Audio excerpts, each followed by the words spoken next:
পটুয়াখালীর রাঙামালী উপজেলায় বৈদ্যুতিক শর্ট সার্কিট থেকে ভয়াবহ অগ্নিকাণ্ডে দুটি বসতঘর পুড়ে ছাই হয়ে গেছে। সোমবার সকাল আনুমানিক 11টার দিকে উপজেলার সদর ইউনিয়নের সামুদাফাত এলাকায় এই ঘটনা ঘটে। আগুনে ক্ষতিগ্রস্ত দুই পরিবারের প্রায় 8 থেকে 10 লাখ টাকার সম্পদ নষ্ট হয়েছে বলে জানা গেছে।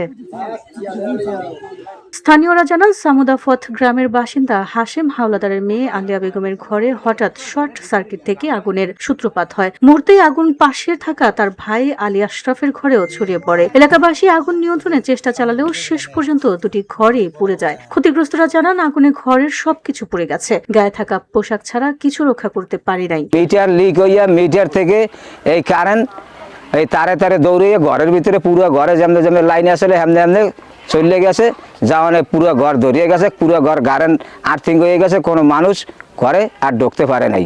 আগুন লাগছে, কই কি কাজ কিভাবে আগুন লাগছে, বাড়িতে আইয়া দেখি আমার ঘরে কিচ্ছু নাই। আমার ভাই কান্তা আছে, বাপে কান্তা আছে, ভাতিজা কান্তা আছে। আমি নিজে ছাড়া আমার কোনো চিহ্নই নেই। এই আমি যে জীবনে যা করছি সব আমার একবারে শেষ। সবকিছু হারিয়ে বর্তমানে নিঃস্বপ্রায় দুটি পরিবার। স্থানীয় প্রশাসন সহ সকলের সহায়তা কামনা করছেন তারা।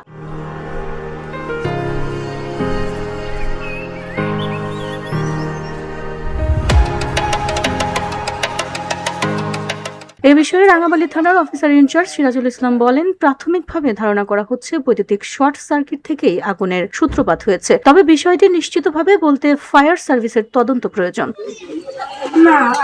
তিনি আরও দুঃখ প্রকাশ করে জানান, রাঙামালীতে নিজস্ব ফায়ার সার্ভিস স্টেশন না থাকায় আগুন নিয়ন্ত্রণে আনতে বিলম্ব হয়েছে। এ বিষয়ে চূড়ান্ত মতামত ফায়ার সার্ভিস কর্তৃপক্ষই দিতে পারবে বলেও উল্লেখ করেন তিনি। VOD Bangla news desk.